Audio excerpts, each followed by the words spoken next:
m'appelle Akweko. Je suis le maître de l'atelier Sagesse. Je vais vous parler de la sagesse durant cet atelier. Soyez les bienvenus. La sagesse, qu'est-ce que c'est?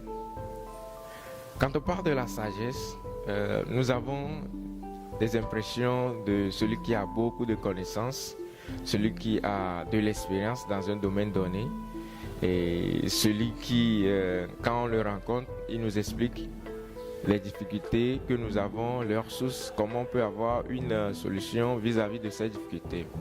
Mais aujourd'hui, j'aimerais vous parler de la vraie sagesse, cette sagesse que nous tous nous pouvons avoir, qui est vraiment la vraie sagesse. Mais pour vous parler de cela, j'aimerais illustrer ceci à travers un exemple donné. Il s'agit de l'histoire d'un père avec son fils qui ont voyagé dans le désert. Dans le désert, il s'est avéré que le père et le fils ont perdu le chemin. Qu'est-ce qui est arrivé qu'ils ont perdu le chemin? Souvent dans le désert, il y a de forts vents, comme il n'y a pas d'obstacle. Mais quand le vent souffle, ça se fait que le vent emporte le sable et dépose ça sur le chemin. Mais quand ce phénomène est accru, il se fait voir que les chemins disparaissent. Donc voilà que le père et le fils dans le désert, ils ont perdu le chemin et il y a le désespoir qui finalement commence par gagner le cœur du fils. Mais le père, ayant l'expérience de ce voyage, avançait courageusement. Mais pour le fils, il commençait par donner certains mots de découragement. « Ah père, c'est fini, nous allons mourir. Je suis fatigué. Vaut mieux mourir. Pourquoi est-ce qu'il faut continuer encore? Je vais mourir. » Donc, dans la bouche du fils, c'est ces mots qui commençaient par sortir. « Ah, je vais mourir, il ne faut plus continuer. Je vais mourir, il ne faut plus continuer. » Mais parce qu'ils ont perdu le chemin, ils ne savent plus le vrai chemin. Ils rencontraient des mirages. Vous connaissez les mirages? Parce qu'ils sont fatigués, il n'y a plus de l'eau, il n'y a plus de la nourriture. Mais quand ils voient le reflet du rayon solaire sur les sables chauds, ils se disent, mais tiens, voilà, c'est l'eau, c'est l'eau. Et avant d'arriver là-bas, le père dit au fils, non, mon fils, ce n'est pas de l'eau qui est là-bas, c'est des mirages. Mais le fils dit, non, papa, c'est de l'eau, allons-y.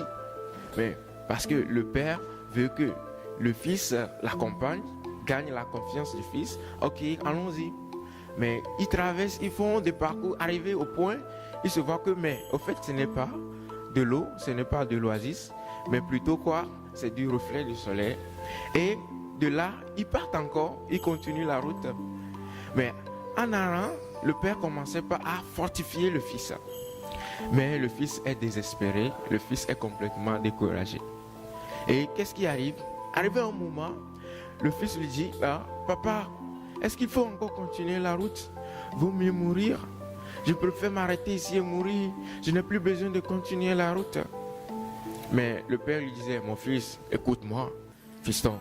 De temps en temps, je voyage dans le désert. Et quand ces phénomènes naturels arrivent, tu sais ce que je fais? Je regarde le lever du soleil. Ce matin aussi, tu as vu le lever du soleil, n'est-ce pas? Ouais, c'est ça qui est l'Est. Quand nous suivons l'Est, finalement, nous allons sortir du désert. Mais quand le père commençait par dire ceci au fils, le fils commençait par gagner l'espoir et il commençait par avancer. Mais en avançant, qu'est-ce qui est arrivé? Le fils a vu les tombes. Mais il s'est dit, mais papa, regarde les tombes. C'est fini pour nous, je ne peux plus rien. Nous allons mourir. Sûrement que nous allons mourir.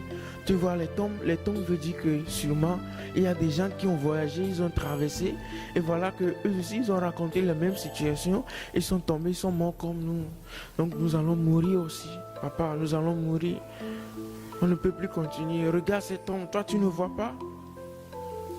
Le père, à cause de l'expérience qu'il a dit, il commence par sourire un peu. Ah, fiston, ne te décourage pas. Les tombes sont les preuves que nous sommes à l'approche d'un village. Mais dis-moi, effectivement, ces gens-là, ils ont traversé le désert comme nous. Finalement, ils sont épuisés, fatigués, ils sont morts. Mais est-ce qu'ils peuvent s'enterrer eux-mêmes? Est-ce qu'un mort peut s'enterrer lui-même? Non, papa. Oui, c'est vrai. Mais ça veut dire qu'il y a un village pas loin d'ici. Et ce sont eux qui ont venu enterrer les gens ici. Tu as compris? Oui, papa.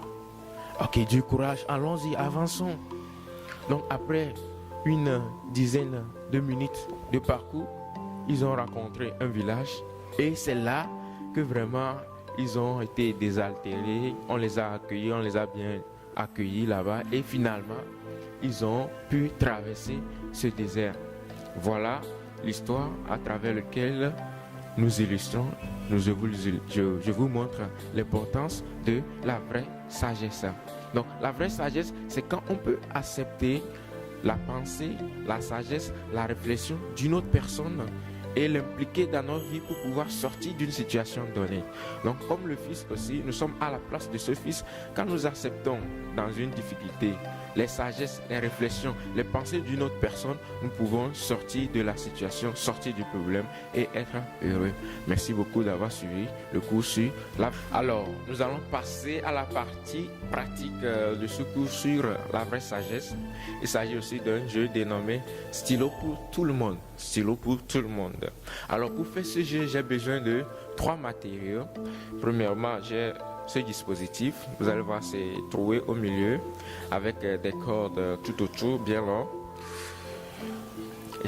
Voilà, je vais